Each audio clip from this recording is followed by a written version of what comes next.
What's up guys, just Messi here, welcome to a brand new video, welcome to a daily dose of transfer gossip. Today's going to be Tuesday, the 26th of July, and the actual window itself picked up a little bit yesterday compared to the last couple of days in regards to confirmed deals, guys. So before you get any further, as always, if you can smash 1,500 likes, that'd be absolutely awesome. If you're to my channel, click the subscribe button for daily FIFA content, and in the comments below, let me know your thoughts on today's rumours I should do in the next episode. And if you missed yesterday's video, let me down below in that description box, guys. The schedule right now, as most of you are probably aware of, 8 AM is transfers, and after 9 PM is the second video of the day. So let's start off with the confirmed deals then, shall we? And the very first player today is going to be Cameron Jones, a Trinidad and Tobago striker. I don't know if he's still an international or not, but either way, he's gone to Atlanta United. This was actually completed probably about 2 weeks ago now, but that club currently isn't technically part of the MLS until March next year. So he's actually gone out on loan now, yesterday, to Central FC in Trinidad and Tobago. In fact, Central FC are going to be playing Vancouver Whitecaps very soon. I think the very start of August. Not sure what competition it's in, but either way, Cameron Jones has gone to them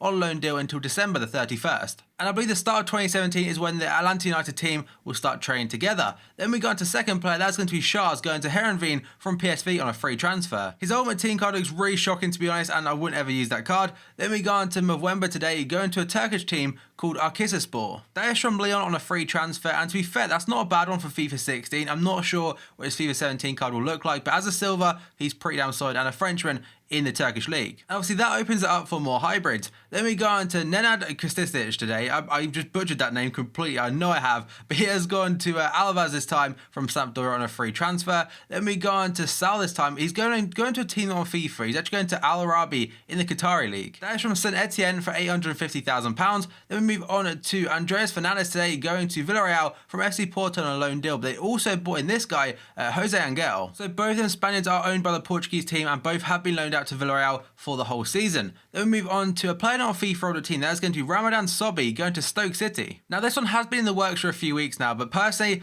I've never seen anything of him, so I can't really give my opinion. But they signed him for up to £5 million, by the way. It's £5.1 million after add-ons, so I'm not sure the base fee. They have got their man, and he will be a new player to FIFA 17. Or Ultimate Team at least, I think he's currently on head-to-head. Then we go on to Adriano today, completing his move to Besiktas from Barcelona for around £510,000. And obviously at Barca, he did become a surplus to requirements after they signed Lucas Digne. He was rumoured to be going to the Serie A, but obviously that must have fell through. Then we go on to Filip Kostic today, going to Hamburg. He's joined them for £11.9 million, and he's joined them from Stuttgart, who I think actually got relegated last season, which is really strange to see quite a big club that get relegated. So he's gone there for quite a big fee. Then we go on to a player not on FIFA on the team, but he was on there probably about 2 or 3 years ago. That is going to be Quincy Owusu-Abe. The former 5-star skier and former Arsenal man has gone to NEC in the Eredivisie on a free transfer after being a free agent for a little bit. And finally, we've got Joe Allen today, the Welsh Perlo. He's actually gone to Stoke now on a permanent basis. So it seemed inevitable that he was going to be leaving because we didn't offer him a new deal and he had just 1 year left in his contract. So we got £13 million out of him, which isn't too bad, like in a business point of view, but he's a player that I really do rate. I think he'll do really well at Stoke. Klopp couldn't guarantee him first team football, but he will be getting that at Stoke, as obviously their second signing of the day yesterday after Subby.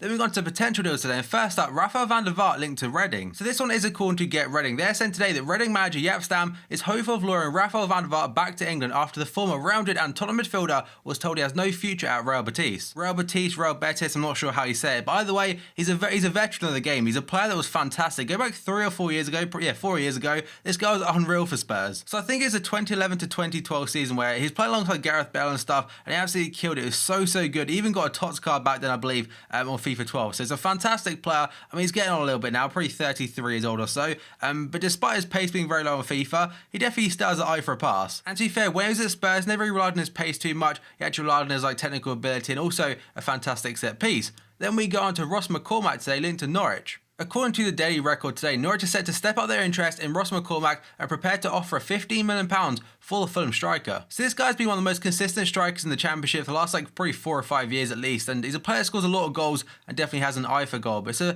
£15 million, that's quite a big fee, especially for a second tier signing. And because last season was the very first season where Premier League clubs got a massive amount of TV money, despite Norwich getting relegated, they still got a huge sum. In fact, if I'm correct, I think teams that got relegated last season from the Premier League got more money, the likes of Bayern Munich, MANDZUKIC got for winning their domestic league of the Bundesliga, which is crazy to think of. Now though, we go on to Mathieu Debuchy today, linked back to Bordeaux. According to Le Parisien today, Bordeaux are hoping to re-sign Mathieu Debuchy from Arsenal, as the French had spent the second half of last season on loan at the Ligue 1 club. And Debuchy's move to Arsenal from Newcastle didn't really work out too well. I think at first it started off okay, he was getting out game time and stuff, then he picked up an injury and Hector Bellerin came in and he made the right back spot his own. And he has been loaned out a few times as well, and one of them again was Bordeaux last season. Then we go on to Florent Thauvin today. Apparently he's going back to Marseille. According to Newcastle Chronicle, Marseille is still interested in Florent Thauvin despite the Frenchman being given a second chance at Newcastle by Rafa Benitez. Thauvin's career on Tyneside looked like it was over after his loan back to his former club Marseille, and he looked like he was keen to return to Ligue 1 after signing off the campaign in fine style for the French club. Marseille have been back in contact with Newcastle over a new loan in the last couple of weeks, but the Magpies are thought to have rejected Marseille's attempts to re-sign Thauvin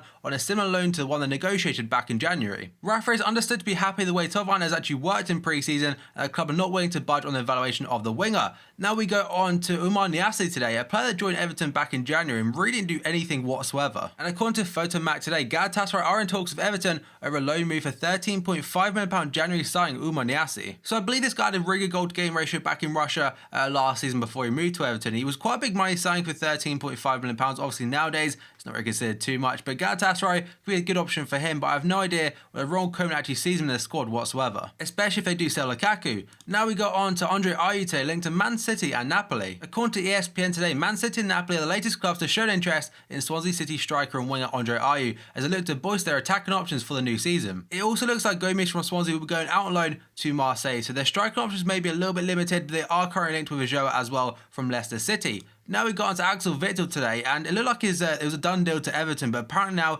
Juve are back in. According to Sport Media said today, Everton have agreed a £25 million fee with Zenit for Axel Witsel, but the midfielder is now waiting for an offer from Juventus, so he could snub Everton for the Serie A champions. It is public knowledge now that he does want to leave Zenit St. Petersburg and is looking for a new club, but I imagine Everton could probably offer them a little bit more in terms of wages, because the Prem money again is absolutely ludicrous right now, but I imagine Champions League football and stuff next season with Juve is definitely tempting as well. Then we move on to Mustafi today, linked to Milan. According to Cadena SCR today, Valencia have offered the German international Mustafi to AC Milan, though the San Siro outfit would prefer a move for Villarreal's defender Musacchio. So he is a German international. He actually scored for them at Euro 2016 with that bullet header, and he doesn't really get too much game time at international level because obviously they've got Boateng and Hummels. It's not easy to break into that. But still, he's an international level defender for the world champions and also a player to be linked to the likes of Chelsea. Now we go on to Marcelo Brozovic today, linked to Arsenal, and not for the first time. According to Gazzetta dello Sport today, Arsenal prepared to increase an earlier offer for Inter midfielder Marcelo Brozovic, with the Italian club holding out for €30 million. So far this summer, Arsenal have made two signings, I believe. One was Granit Xhaka from Mönchengladbach, fantastic sign. The other was one for the future kind of thing from Bolton, a centre-back which I can't remember his name. But either way, Brozovic potentially could be the third player, but it's been so many times that he's been linked to Arsenal, I don't really believe the rumour anymore. Then we go on to Christian Terry today, but also it's to do with Martin Montoya. Valencia are expected to speed up their negotiations for the transfers of Barcelona players Christian Terry and Montoya. This is once the Andre Gomes move from Valencia to the Camp Nou is finalised, according to Marca. Valencia are keen on the out-of-favour Barca pair, and some reports are also suggesting that they could be included in the Gomes deal. And now they'll ramp up their interest once the Portugal international Gomes has sealed the move to the Camp Nou, which apparently could be done today, with the contract and medical expected to be done. And now we go on to a man that's also out of favour of Barca, and that is going to be the Turkish international and Turkish captain, I believe, Arda Turan. And it just shows what a difference one season can make for a player. So 1 year ago, he joined Barca from Atletico Madrid for quite a big fee and apparently his dream move. Obviously, he couldn't really play for Barca until January because of the ban and stuff, but since then, hasn't really impressed too much. Or at all, really. And that has now led on to reports from the likes of Sport today. They're saying that Barca are willing to let Arda Turan leave the club this summer. Napoli and Inter Milan have offered for the midfielder, while Besiktas and also Monaco are interested. And Fnatic are also reporting that Besiktas are interested in taking Arda Turan on loan from Barcelona, and the midfielder has also been linked with Arsenal and Juventus. And now we're going to Italian centre-back Leonardo Bonucci, a player that's been linked to Chelsea and Man City as of late, but now apparently United are in the mix. So according to Manchester Evening News today, despite already signing Eric Bailly from Villarreal, Jose Mourinho still wants to add another centre-back to his United squad, and apparently has identified Bonucci as that man. And they also mentioned how he's a Man City target as well, and potentially could be another player like Paul Pogba heading from Juve to United. And now we're going to quite a few brief ones. So first up, we've got Matuidi, according to Le Parisien today. Matuidi is open to leaving Paris Saint-Germain this summer, with the Premier League his preferred destination. And about a month ago he was linked to Manchester United, but now with Paul Pogba, his national team teammate, coming in apparently, I honestly can't see this one happening. But now we go on to Mario Mandzukic today, linked to West Ham. So since they had that Lacazette bid rejected about a month ago, they've been linked to so many strikers. So according to Version list, I'm not sure how reliable that source is. They're saying though the West Ham looking to take advantage of Juve's pursuit of Gonzalo Higuain by moving for Mario Mandzukic. Mandzukic will fall down the pecking order in Turin and could be available at a cut price. And now we've gone to Alexandre Lacazette, a player that's been linked to so many clubs over the last week or so. Arsenal and Napoli come to mind, but today according to L'Equipe, linked to Paris Saint-Germain. So PSG are interested in signing Lacazette, but are not willing to match Lyon's €50 million asking price. And I'm pretty sure that's the same fee that West Ham were also not willing to meet. Now we go on to Gonzalo Higuain today. This one essentially is a done deal, but now apparently said to pen a Napoli farewell letter. According to Il Mattino today, Gonzalo Higuain will write an open letter to Napoli fans explaining his reasons behind the decision to join Juventus. And another player potentially following Higuain out to Napoli is going to be this next guy, Koulibaly. So, the agent of Chelsea and Everton target Kalidou Koulibaly has confirmed his client wants to leave Napoli. And that is then followed by a lot of quotes which he said to the radio station CRC. And to sum it up, because there are so many to take absolutely ages to get through, the first part basically mentions how Koulibaly will not be signing a new contract and does want to leave, and Chelsea are definitely an option. Actually, I'll read the last bit of the quote, which does say, "We've decided to leave for economic reasons. After what happened to Higuain, though Koulibaly will not be leaving for Juventus, but for another competitor. Chelsea still want him and there's time to close the deal." So it looks like Koulibaly could potentially be going to Conte's new team, and we'd be a fantastic signing for them, but very costly. Then we've gone to a bit of good news now for Napoli. That's going to be Icardi apparently has agreed to join them. According to Rice Sports today, Icardi has agreed terms with Napoli to replace Juventus-bound goal scorer Gonzalo Higuain, and will now request to leave Inter Milan. The Inter Milan sporting director has admitted there has been talks with clubs, but says we also want to keep all their top players ahead of a fresh assault on the league. He's actually quoted as saying Inter Milan will keep Icardi, which honestly I don't believe. Apparently Napoli have offered Icardi €6.5 million as a wage each year, but he only recently signed a new deal with Inter. And apparently the Napoli president has also offered Wanda Nara, which is Icardi's agent and also wife, a part in a movie. So around a bit of fact for you there. But now finally we got on to Pierre-Emerick Aubameyang today. Yesterday was linked to Man City, and despite that rumour, apparently he's come out and said I would only leave BVB, obviously Dortmund, for Real Madrid. Or maybe BVB. I'm not sure how you say it. Obviously, we don't really say that in England, but it's basically a shorter version of Borussia Dortmund. So he has come out and said that, and it looks like the City deal is kind of a bit of nonsense. And speaking to German TV channel ZDF, he said the only club that could move me away from Dortmund is Real Madrid and no other club in this moment. So that kind of settles all the Man City rumours. It looks like that definitely will not happen, guys. So there, all his potential transfers as well as the confirmed stuff at the very beginning. So as always, guys, if you enjoyed this video, smash the like button. 1,500 likes would be absolutely awesome. If you're to my channel, click the subscribe button for daily FIFA content. In the comments below, let me your thoughts on today's rumours and the rumours I should do in the next episode. And finally, if you missed yesterday's video, down below in the description box, guys. 8 AM is transfers, and here after 9 PM is the second video of the day. So thank you for watching this video, and I'll see you next time.